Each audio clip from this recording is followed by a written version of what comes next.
Hello friends, मैं प्रकाश यादव आप सभी लोगों का स्वागत करता हूं मेरे YouTube channel Prakash Yadav study centre में। फ्रेंड्स, आज हम पढ़ेंगे कक्षा 10वीं की गणित प्रश्नावली 3.6 प्रश्न क्रमांक 1 का पहला प्रश्न। फ्रेंड्स, आपको इस टाइप के रैखिक समीकरणों प्रश्नों को हल करने में दिक्कत जाती होगी, लेकिन आज से मैं आपसे प्रॉमिस कर रहा हूं कि अगर आप यह वीडियो देख रहे हो तो आपको इस तरह की रैखिक समीकरणों को हल करने में कोई भी परेशानी नहीं जाएगी। बहुत ही सरलता से समझाया जाएगा इस वीडियो में, तो वीडियो के साथ बने रहिए। चलिए फ्रेंड्स, इस सवाल को बिना देरी किए हुए हम हल करते हैं। तो फ्रेंड्स, प्रश्न क्या है, सबसे पहले प्रश्न को पढ़ते हैं। प्रश्न बोल रहा है, निम्न समीकरणों के युग्मों को रैखिक समीकरणों के युग्म में बदलकर हल ज्ञात कीजिए या हल कीजिए।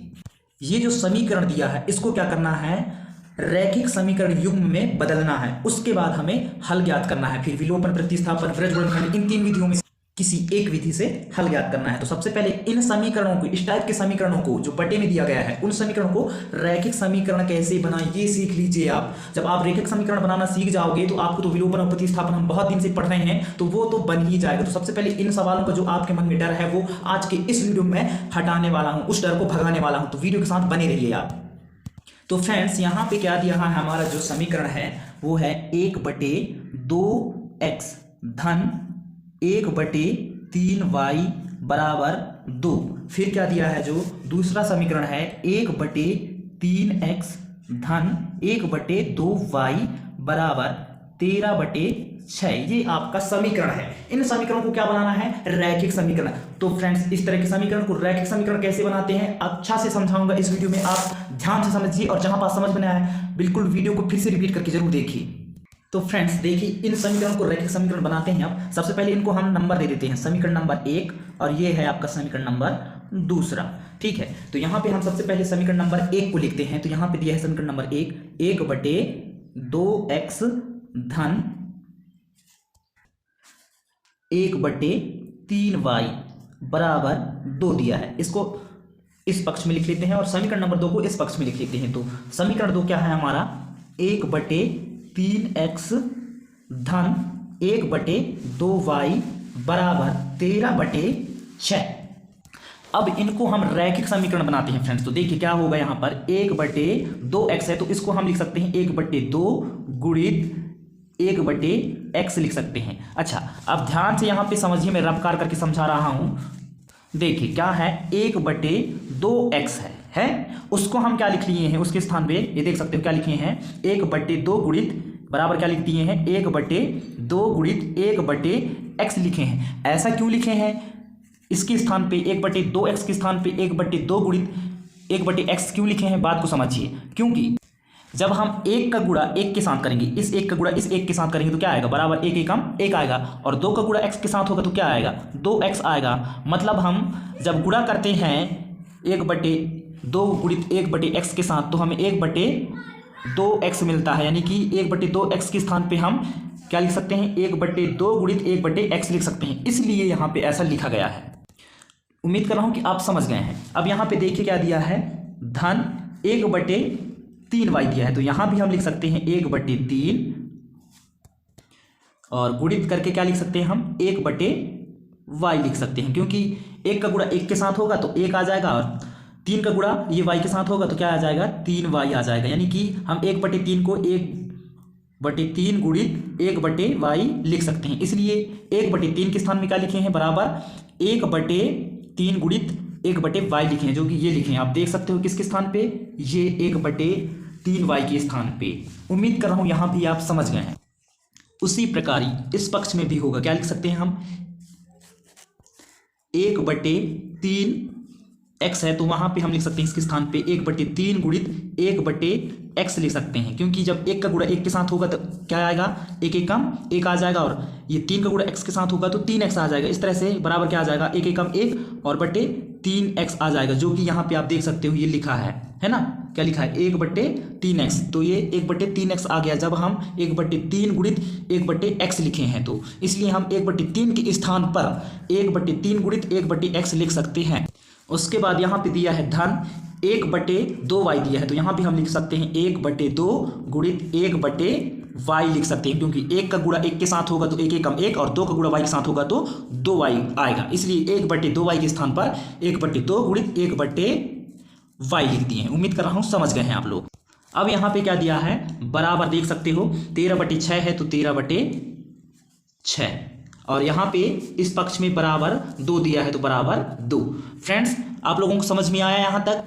अब यहाँ से क्या होगा फ्रेंड्स, यहाँ पे हम मानेंगे, माना जो ये 1/x दिया है 1/x, इसके बराबर हम मान लेते हैं क्या x, और जो 1/y दिया है ये देख सकते हो 1/y है तो 1/y बराबर हम मान लेते हैं क्या y मान लेते हैं। ठीक है, तो क्या होगा फ्रेंड्स, यहाँ पे देख सकते हो 1/2 है तो यहाँ पे हम लिखेंगे 1/2, फिर यहाँ पे दिया है 1/x दिया है तो 1/x बराबर हम क्या मान लिए हैं x मान लिए हैं, तो गुणित क्या हो जाएगा 1/x के स्थान पे x हो जाएगा क्योंकि 1/x बराबर हम x माने हैं तो यहाँ पे हम x लिखेंगे। फिर यहाँ पे दिया है धन 1/3 तो धन 1/3, फिर यहाँ पे क्या दिया है गुणित 1/y, तो देख सकते हो आप 1/y ये है और इसके बराबर हम क्या माने हैं y माने हैं तो यहाँ पे गुणित क्या हो जाएगा y हो जाएगा। उम्मीद कर रहा हूँ कि आप यहाँ तक अच्छा से समझ गए हैं। अब इस पक्ष में क्या होगा, देखिए 1/3 है तो 1/3 हो जाएगा, फिर गुणित है तो गुणित, फिर यहाँ पे क्या दिया है 1/x दिया है तो 1/x बराबर हम माने हैं x, तो 1/x के स्थान पे 1/x के स्थान पे क्या हो जाएगा x हो जाएगा तो यहाँ पे लिखेंगे हम x। फिर धन क्या दिया है आप देख सकते हो 1/2 तो 1/2, फिर गुणित यहाँ पे दिया है 1/y तो 1/y बराबर फ्रेंड्स हम माने हैं y तो यहाँ पे 1/y के स्थान पे क्या हो जाएगा y हो जाएगा। उसके बाद यहाँ पे आप देख सकते हो बराबर क्या दिया है, बराबर दिया है 13/6 और इस पक्ष में भी बराबर, तो फ्रेंड्स इस पक्ष में देख सकते हो आप बराबर क्या दिया है 2 दिया है तो बराबर हम 2 लिखेंगे। उम्मीद कर रहा हूं कि यहां तक आप समझ गए हैं। फ्रेंड्स अब यहां से हम हल करेंगे तो क्या होगा, जो ये x है इसका गुणा हो जाएगा इस 1 के साथ तो क्या हो जाएगा x एकम x, फिर बटे 2 है आप देख सकते हो ये बटे 2 है तो बटे 2, फिर गुणा हो गया क्योंकि यहाँ बीच में गुणा का चिन्ह था। उसके बाद ये धन है तो धन, फिर क्या दिया है यहाँ पे 1/3 गुणित y दिया है तो ये y का गुणा किसके साथ होगा इस 1 के साथ तो क्या हो जाएगा y एकम y और बटे ये 3 है तो बटे 3 हो जाएगा। उसके बाद यहाँ पे बराबर क्या दिया है, बराबर दिया है 2 तो बराबर 2। उम्मीद कर रहा हूँ यहाँ तक समझ। अब इस पक्ष में क्या होगा आप देख सकते हो यहाँ पर दिया है क्या 1/3 गुणित x, तो x का गुणा होगा 1 के साथ है ना तो क्या हो जाएगा x एकम x बटे ये वाली 3 दिया है तो बटे 3, फिर यहाँ पे दिया है धन 1/2 गुणित y तो y का गुणा होगा 1 के साथ तो क्या हो जाएगा धन है तो धन, ये y गुणा 1 के साथ हुआ तो y एकम y और बटे क्या दिया है दोस्तों देख सकते हो बटे 2 दिया है तो बटे 2, फिर बराबर क्या दिया है 13/6 तो बराबर 13/6। मेरे प्रिय छात्रों आप लोगों को यहाँ तक अच्छा से समझ में आया है ऐसे मैं उम्मीद कर रहा हूँ। कमेंट्स आप जरूर कीजिए और कमेंट्स करके जरूर बताइए। चलिए आगे बढ़ते हैं, आगे हल करते हैं आप। तो यहाँ से क्या होगा, ये जो 3 है इस 3 का गुणा इस x के साथ होगा तो क्या हो जाएगा 3x हो जाएगा, और ये 2 है ये 2 का गुणा y के साथ होगा तो क्या हो जाएगा धन 2y हो जाएगा, फिर इस 2 का गुणा इस 3 के साथ हो जाएगा तो बटे में है इसलिए बटे 3 का, ये 3 का गुणा 2 के साथ हुआ तो 3 दूना 6, फिर बराबर कितना है 2 है तो 2। तो इस तरह से यहाँ कौन सा गुणा हुआ है, क्रॉस गुणा या त्रियक गुणा कहते हैं। इस पक्ष में भी क्रॉस गुणा या त्रियक गुणा होगा तो इस जो 2 का गुणा है इस x के साथ होगा तो क्या हो जाएगा 2x हो जाएगा। बताइए कितना आसान है ना, समझ में आ रहा है कि नहीं, कमेंट जरूर करना। अच्छा ये 3 का गुणा ये y के साथ हो जाएगा तो देख सकते हो धन है तो धन, फिर क्या हो जाएगा 3 का गुणा y के साथ तो 3y हो जाएगा है ना, फिर ये बटे में है तो बटे ये 3 का गुणा इस 2 के साथ होगा तो 3 दूना कितना हो जाएगा 6 हो जाएगा, फिर बराबर क्या दिया है देख सकते हो आप 13/6 तो यहाँ पे लिख दीजिए 13/6। बिल्कुल ही आसान है। सबसे पहले आपको ये दिमाग में सोच लेना है कि जो भी सवाल हल कर रहे हैं वो बन जाएगा,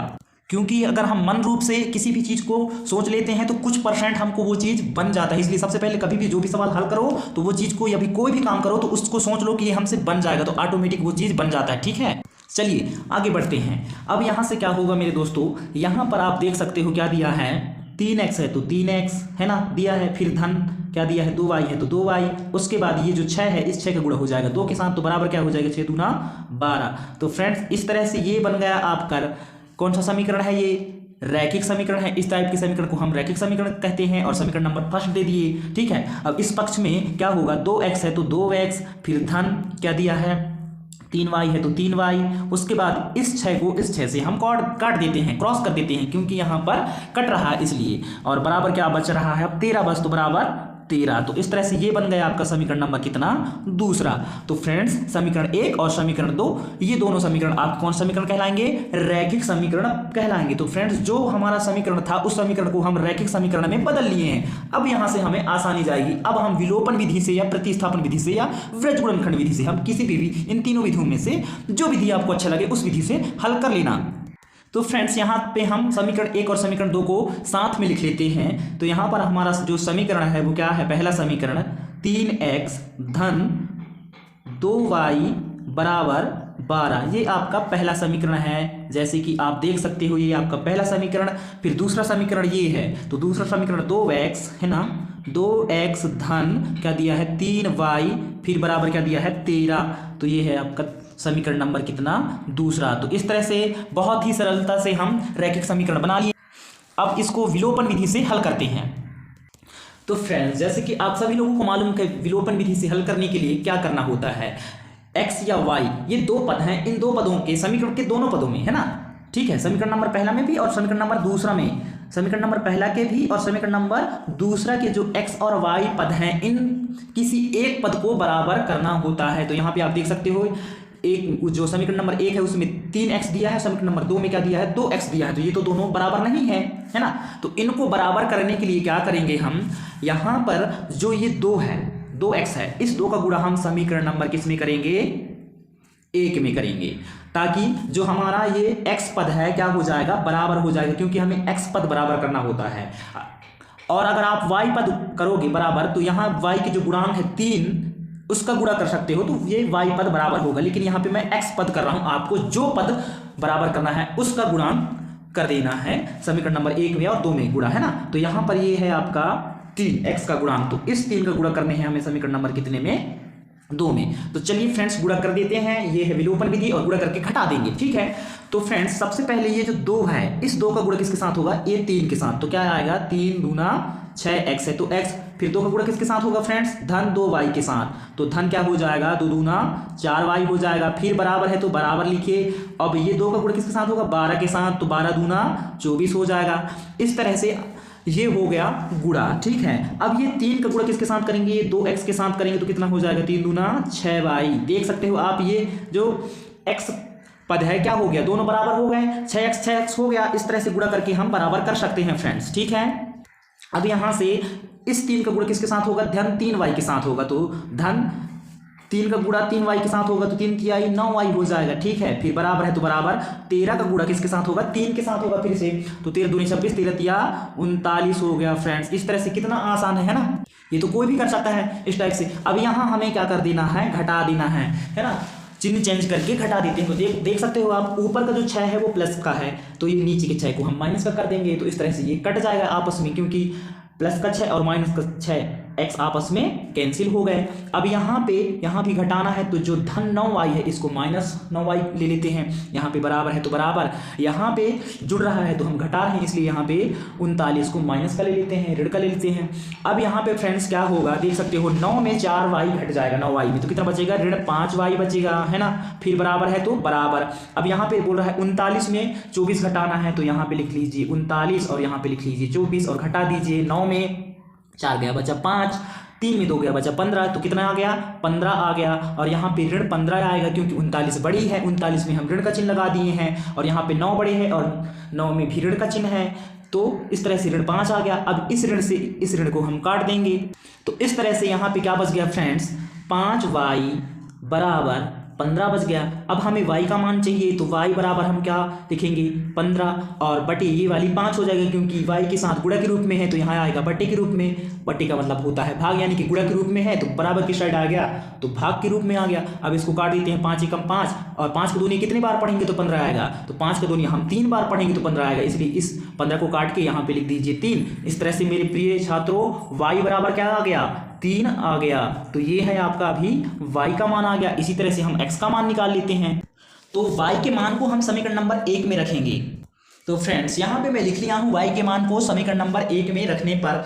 अब हमारा समीकरण नंबर 1 क्या है, तो हमारा जो समीकरण नंबर 1 है वो है 3x धन 2 फिर y फिर समीकरण नंबर 1 क्या है, 3x धन 2y बराबर 12। ये है आपका समीकरण नंबर क्या, 1। तो फ्रेंड्स यहाँ पे अब y के स्थान पे y का मान रखेंगे तो देख सकते हो ये 3x है तो 3x, धन है तो धन, 2 है तो 2। अब बोल रहे हैं यहाँ पे y है ना, यहाँ पे y है तो y बराबर 3 आया है, देख सकते हो आप। तो ये इस y के स्थान पे क्या लिख देंगे हम, 3, फिर बराबर 12 है तो बराबर 12। इस तरह से दोस्तों y के स्थान पर y के मान रख दिए, ठीक है। अब इस समीकरण को हल करते हैं तो हमें x का मान प्राप्त हो जाएगा। तो यहाँ पे 3 है तो 3x है तो x, फिर देखो यहाँ पे धन 2 कोष्टक के अंदर 3, यानी कोष्टक के अंदर 3 है, इसका मतलब क्या है 2 गुणित 3 है। तो 2 का गुणा 3 के साथ होगा तो यहाँ पे धन है तो धन, 2 तिहाई 6 हो जाएगा, फिर बराबर कितना है 12 है तो 12 हो जाएगा फ्रेंड्स। अब यहाँ से क्या होगा, हम पक्षांतरण कर देंगे, ठीक है। तो यहाँ पे लिख दीजिए पक्षांतरण करने पर, आप लिख लेना पक्षांतरण करने पर, मैं पक्षांतरण बस लिख दे रहा हूँ। तो हमें x का मान चाहिए इसलिए 3x को इस पक्ष में रखेंगे और बराबर के साइड क्या दिया है देख सकते हो आप, 12 दिया है तो यहाँ पे 12 लिख लीजिए। और यहाँ पे धन का 6 है तो बराबर के इस साइड आ रहा है, बराबर के कौन सी साइड, राइट साइड आ रहा है। अभी ये लेफ्ट साइड में है तो ये हो जाएगा ऋण का 6, क्योंकि अभी यहाँ लेफ्ट साइड में धन का 6 है तो राइट साइड में गया तो ऋण का 6 हो गया। इस तरह से क्या आ गया, 3x बराबर 12 ऋण 6। तो 12 में अब 6 घटा दो, कितना बचेगा, 6 बचेगा, है ना। अब हमें यहाँ पे बराबर रहेगा, बराबर क्योंकि 12 ऋण 6 है तो बराबर 6, 3x बराबर 6। अब हमें x का मान चाहिए तो x बराबर क्या हो जाएगा 6 बटे ये जो 3 है x के साथ में गुणा के रूप में है तो यहाँ पे बटे के रूप में हो जाएगा, और बटे का रूप भाग का रूप कहलाता है। तो 3 एकम 3, अब 3 का दूनी कितने बार पढ़ेंगे तो 6 आएगा, तो 3 दूना 6। तो इस 6 को काट के हम 3 का दूनी कितने बार पढ़े हैं, 2 बार पढ़े हैं। तो इस तरह से फ्रेंड्स x बराबर क्या आ गया, x बराबर आ गया 2, है ना। ये कहला गया आपका किसका मान, x का मान। और y बराबर कितना आया था फ्रेंड्स, तो y बराबर आया, लेकिन मेरे फ्रेंड्स आपको मालूम है कि हम 1/x बराबर क्या माने थे, x माने थे, है ना। तो यहाँ पर क्या होगा, 1/x बराबर x का मान क्या आया है, 2 आया है। तो इस x के स्थान पे क्या हो जाएगा, बराबर 2 हो जाएगा। अब हम इसका बटे 1 मान सकते हैं तो बटे 1। फिर आगे क्या होगा, ये जो 1 है इस 1 का गुणा इस 1 के साथ हो जाएगा तो क्या हो जाएगा, 1 एकम 1 हो जाएगा। और ये x का गुणा ये 2 के साथ हो जाएगा तो क्या हो जाएगा, बराबर 2x हो जाएगा, है ना। इसके बाद हमें x का मान चाहिए तो हम 2x बराबर 1 लिख सकते हैं, क्योंकि 1 बराबर 2x है, इसका मतलब 2x बराबर 1 है। एक दूसरे के दोनों क्या हैं, बराबर हैं, है ना। अब यहाँ पर हमें x का मान चाहिए तो x बराबर क्या आ जाएगा, 1 है तो 1 और बटे ये वाली 2। तो इस तरह से मेरे प्रिय छात्रों x बराबर आ गया क्या, 1/2। उसी प्रकार हम 1/y बराबर क्या माने थे, y माने थे। तो 1/y बराबर y के स्थान पे y बराबर आया है 3 तो यहाँ पे हो जाएगा 3। यहाँ भी हम 3 का बटे 1 मान सकते हैं और यहाँ भी हो जाएगा त्रियक गुणा, यानी कि 1 का गुणा इस 1 के साथ हो जाएगा तो 1 एकम 1 और y का गुणा 3 के साथ हो जाएगा तो बराबर 3y हो जाएगा, है ना।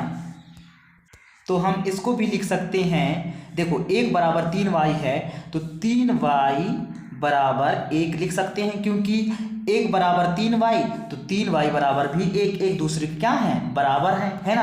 अब यहाँ से हमें y का मान चाहिए तो y बराबर क्या हो जाएगा, 1/, ये वाली 3 हो जाएगा। तो इस तरह से ये आ गया आपका किसका मान, y का मान। यही है आपके क्या आंसर। तो फ्रेंड्स ये है आपका x का मान और ये है आपका